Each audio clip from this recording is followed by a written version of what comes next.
നമസ്കാരം, സ്ട്രൈക്ക് ടോക്കറാണ്. ശബരിമല സ്വർണ്ണക്കൊള്ളക്കേസിലെ ഒന്നാം പ്രതി ഉണ്ണികൃഷ്ണൻ പോറ്റി തട്ടിപ്പുകാരനായിരുന്നുവെന്ന് ബാംഗ്ലൂരിലെ ശ്രീരാംപുര നിവാസികൾ. പോറ്റിയുടെ തട്ടിപ്പും വെട്ടിപ്പും ഇടപാടുകളും ഇന്നാട്ടുകാർക്ക് നന്നായി അറിയാം.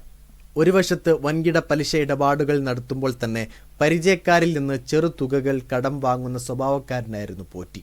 20 വർഷത്തിലേറെയായി ശ്രീരാംപുരയിൽ താമസിക്കുന്ന പോറ്റി വളരെ ശാന്തനായാണ് പൊതുവെ പെരുമാറുന്നത്. അല്ലറ ചില്ലറ ഇടപാടുകൾ ഉണ്ടെന്നറിയാമെങ്കിലും ശബരിമലയിൽ അയ്യപ്പ സന്നിധിയിൽ കയറി തട്ടിപ്പ് നടത്തിയെന്നത് ശ്രീരാംപുരക്കാരെയും ഞെട്ടിച്ചു. ആദ്യ ഭാര്യയുടെ അസ്വാഭാവിക മരണത്തെ തുടർന്നാണ് മുൻപ് താമസിച്ചിരുന്ന വീടിന് എതിർഭാഗത്തെ കോത്തേരി മെൻഷൻ അപ്പാർട്ട്മെന്റിലെ ഫ്ളാറ്റിലേക്ക് 2024 പോറ്റി മാറിയത്. തുടർന്നായിരുന്നു രണ്ടാം വിവാഹം.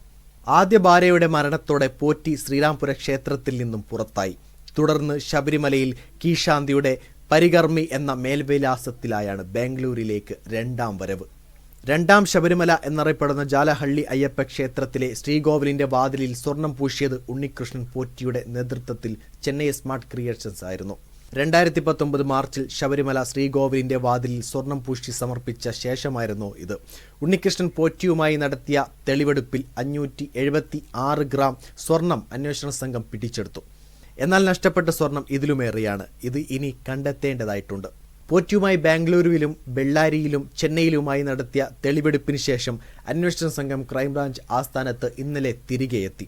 ഇനി ശബരിമലയിൽ തെളിവെടുപ്പ് നടത്തിയ ശേഷം രണ്ടാം പ്രതി മുരാരി ബാബുവിനെ കസ്റ്റഡിയിൽ വാങ്ങി ഉണ്ണികൃഷ്ണൻ പോറ്റിക്കൊപ്പമിരുത്തി ചോദ്യം ചെയ്യും.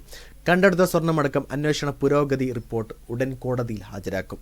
വീഡിയോ ഇഷ്ടമായ ലൈക്ക് ചെയ്യുക, നിങ്ങളുടെ അഭിപ്രായം രേഖപ്പെടുത്തുക.